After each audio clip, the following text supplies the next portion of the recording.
प्यारे विद्यार्थी, यह वीडियो इस वर्ष 10वीं और 12वीं बोर्ड परीक्षा में शामिल हो रहे और जो परीक्षा दे रहे हैं उन सभी विद्यार्थियों के लिए बहुत ज़्यादा उपयोगी है।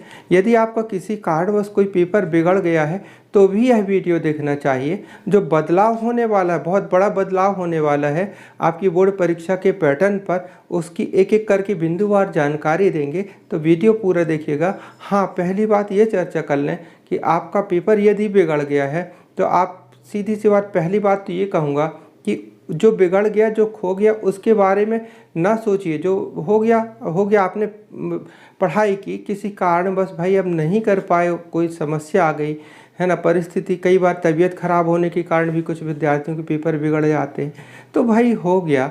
अब जो पेपर आने वाले हैं ना, उनकी खूब अच्छे से तैयारी कीजिए और खूब अच्छा पेपर दीजिए, क्योंकि इसका लाभ मिलने वाला है। अभी मैं जो योजना, नई व्यवस्था बताऊंगा उसमें आप समझिएगा, बहुत बड़ा लाभ होने वाला है।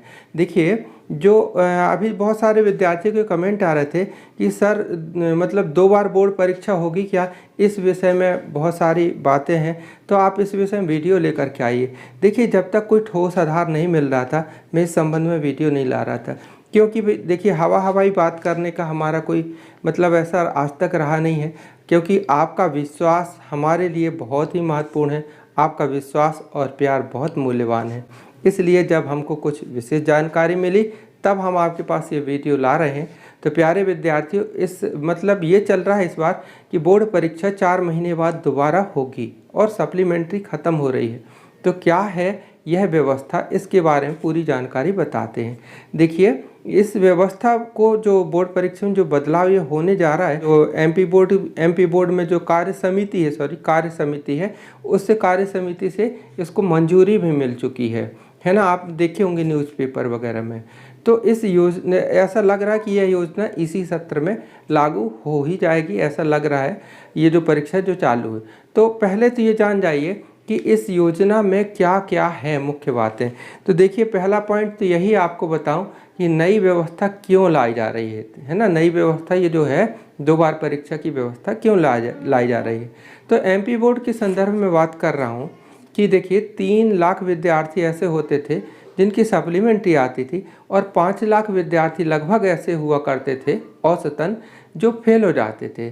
तो उनका साल बच सके और अतिरिक्त दबाव कम हो विद्यार्थियों के ऊपर, इस उद्देश्य से है ना यह योजना लाई जा रही है। अब इस योजना के और भी महत्वपूर्ण बिंदु है, कोई बिंदु छूट ना जाए, इसलिए हमने थोड़ी सा उसके पॉइंट चिन्हित कर लिए हैं, क्योंकि उन सभी बातों पर आपको मतलब जानना बहुत ज़रूरी है। अब देखिए, ये बात भी आप समझ जाइए कि किसी विषय में कम अंक आए, यदि कोई विद्यार्थी परीक्षा दिया और किसी विषय में उसके कम अंक आए, तो क्या उसको दोबारा परीक्षा देने को मिलेगी दोबारा बोर्ड में। तो प्यारे विद्यार्थियों, हाँ, उसको दोबारा परीक्षा मिलेगी देने के लिए, लेकिन शर्त यह है कि वह एक विषय में परीक्षा नहीं देगा, बल्कि सभी विषय में उसको पेपर देना होगा। देखिए, इसको कहने का मतलब ये हुआ, जैसे बाय द वे आपने पेपर दिया और सभी पेपर तो अच्छे गए, लेकिन इंग्लिश का पेपर यदि गड़बड़ हो गया, कुछ अच्छा नहीं गया, कम अंक आए, अब चाहते हैं कि हम केवल और पास हैं इंग्लिश के पेपर में, और आप चाह रहे हैं कि नहीं भाई हम दोबारा परीक्षा दें इंग्लिश का और हम रिजल्ट सुधार लें, तो ऐसा नहीं होगा, आपको पूरे पेपर देना होगा। ये बात क्लियर हुई। अब दूसरी बात ये है, यदि कोई विद्यार्थी सभी विषय में पास है, वैसे ये अभी बताया उसी से मिलता जुलता है कि यदि कोई विद्यार्थी सभी विषय में पास है और केवल अंक बढ़ाने के लिए वह पेपर देना चाहता है, तो क्या दे लेगा। तो हाँ, अभी बताया हमने, वही बात है कि हाँ दे सकता है, लेकिन सभी विषय की परीक्षा देनी होगी।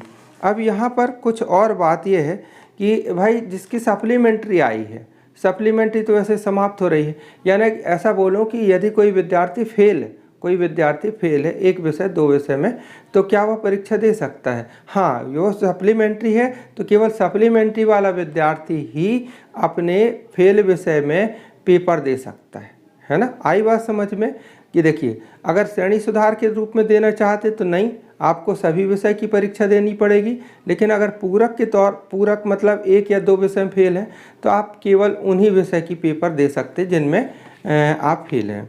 ठीक है। हाँ, ये पॉइंट बहुत अच्छे से समझ जाइए कि यदि कोई विद्यार्थी पहली परीक्षा में पास है, पहली परीक्षा में पास है और दूसरी परीक्षा जो दोबारा होगी और उसमें किसी कारणवश फेल हो गया तो भाई कौन सा रिजल्ट मान्य होगा। तो यहाँ देखिए ये कहा जा रहा है कि विद्यार्थी को दोबारा परीक्षा में देने के पहले उसे लिखित में ले लिया जाएगा कि उसे दोबारा जो रिजल्ट आएगा दोबारा परीक्षा का वही उसको स्वीकार होगा, वही मान्य होगा। देखिए इसको स्पष्ट कर दूं कि जैसे किसी विद्यार्थी के पहली बार परीक्षा दिया पास है 70% बने, अब वो चाहता है कि नहीं भाई मेरे को तो कुछ और अंक आना चाहिए, है ना, 80% 85% आना चाहिए। कई बार योजना वगैरह जैसे लैपटॉप स्कूटी वगैरह में एक एक अंक की कमी रह जाती है, तो इस कारणवश कोई विद्यार्थी चाहता है कि बढ़ जाए, इस हेतु वह दोबारा परीक्षा देना चाहता है।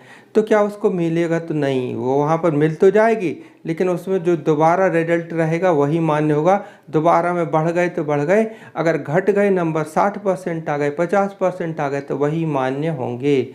इसलिए दोबारा परीक्षा देने के पहले अच्छे से सोच लेना है कि भाई हमारी तैयारी प्रॉपर है कि नहीं। ये बात क्लियर हो गई। अब लास्ट ये भी समझ आइए कि यदि कोई विद्यार्थी दोबारा परीक्षा जो हो रही उसमें भी परीक्षा दिया और किसी कारणवश पास नहीं हो पाया तो क्या होगा। तो अब इसमें तो अलग अलग राज्यों पे अलग अलग व्यवस्था है। एमपी बोर्ड के संदर्भ में बात करता हूँ, एक योजना है रुक जाना नहीं योजना। तो रुक जाना नहीं योजना में वह विद्यार्थी शामिल होकर के पुनः परीक्षा दे सकता है, अन्यथा उसे फिर अगले साल परीक्षा देनी पड़ेगी। तो ये थी नई व्यवस्था जो बोर्ड परीक्षा में लागू होने वाली है। कार्य समिति होती है बोर्ड की कार्य समिति, उससे इसको मंजूरी मिल गई है ना। ये अगले सत्र में तो लागू हो ही जाएगी ऐसा लग रहा है, लेकिन हाँ ऐसी पूरी संभावना लग रही है कि हो सकता है इसी वर्ष जो अभी बोर्ड परीक्षा लागू हुई है ना 2025 में हुई है या हो रही है, इसी में 4 महीने बाद दोबारा यह परीक्षा हो। तो इसीलिए हमने कहे थे कि यदि आपका कोई पेपर बिगड़ गया है तो उसी के बारे में मत सोचते रहिए, अगला पेपर खूब अच्छा कीजिए। हो सकता है आपको ये नई व्यवस्था में दोबारा पेपर देने को जब मिलेंगे तो आप उन पेपर को अच्छे से दे लीजिएगा, आपका रिजल्ट अच्छा आएगा। और हाँ, अब आप चाहेंगे कि कोई मान्यता में कमी आएगी, कोई चिन्ह रहेगा, तो कुछ नहीं रहेगा, सेम बराबर रहेगा। कोई इसमें फेल नहीं लिखा रहेगा, सप्लीमेंट्री नहीं लिखा रहेगा जैसे अंक सूची आती थी। इसमें सिर्फ डेट भर चेंज रहेगी, बाकी कोई परिवर्तन नहीं होगा, पूरी बराबर मान्यता है ना। जैसी सेम पहले अंक सूची आती थी वैसे ही आएगी। हाँ, एक चीज़ का थोड़ी सा नुकसान हो सकता है, जैसे एमपी बोर्ड के संदर्भ में बात करूँ तो लैपटॉप योजना और स्कूटी योजना इनामी योजना होती है, जो टॉप करता है उसको स्कूटी मिलती है ना। 70-75% के आसपास जो आता है उसको लैपटॉप मिलता है, ऐसी स्कीम थी, है ना, है इस वर्ष भी मिले। तो भाई कोई अगर जैसे पहले ही बार में पहले प्रयास में नहीं ला पाया, दूसरे प्रयास में वो टॉप कर रहा है या अच्छे परसेंट ला रहा है, तो क्या उसको लैपटॉप और स्कूटी मिलेगी। तो मैं इसके लिए क्लियर कर दूं कि नहीं, यह जो इनाम जो दिया जाता है लैपटॉप स्कूटी वगैरह वह केवल प्रथम प्रयास वाले विद्यार्थियों को ही मिलता है। इसलिए द्वितीय प्रयास में जो अच्छे अंक आते हैं वह आपके आगे करियर के लिए काम में आएंगे ना, 12th के बाद अच्छे कॉलेज में एडमिशन के लिए, जॉब के लिए, उनके लिए मान्य होंगे। लेकिन इनाम जो स्कूटी और वगैरह जो चीज़ है ना वो प्रथम प्रयास वाले विद्यार्थियों के लिए दी जाती है। तो प्यारे विद्यार्थियों, हमने जो नई व्यवस्था लागू होने वाली है उसके विषय में जो हमको जानकारी मिली आप तक बिंदुवार पहुंचाया। वीडियो कैसा लगा कमेंट करके बताइएगा। वैसे सभी पॉइंट क्लियर हैं, फिर भी यदि कोई मन में प्रश्न या डाउट है तो पूछ लीजिएगा, मैं लिख करके कमेंट, मैं आपके हर कमेंट का उत्तर देने का प्रयास करता हूं। चैनल की प्लेलिस्ट पर, चैनल के होम पेज पर विजिट कीजिएगा। क्लास 10th मैथ्स, हर विषय के important question, 11th physics chemistry के इम्पॉर्टेंट क्वेश्चन, फिजिक्स की प्लेलिस्ट है, 12th फिजिक्स की प्लेलिस्ट है, 12th के बाद क्या करें करियर गाइड से संबंधित प्लेलिस्ट है। कुल मिलाकर के यह चैनल आप ही का है, आप ही के लिए है और आप ही से सपोर्ट की आवश्यकता है। तो प्लीज़ सब्सक्राइब कर लीजिएगा और वीडियो को अपने दोस्तों तक शेयर भी कीजिएगा। जिनके मन में चिंता उथल पुथल मची है कि पेपर बिगड़ गया अब क्या करें, उन्हें तो अवश्य शेयर कीजिएगा। प्यारे विद्यार्थियों, बहुत बहुत धन्यवाद और उम्मीद और आशा विश्वास है कि आपके सभी पेपर बहुत अच्छे जाएंगे। थैंक यू, बाय, जय हिंद।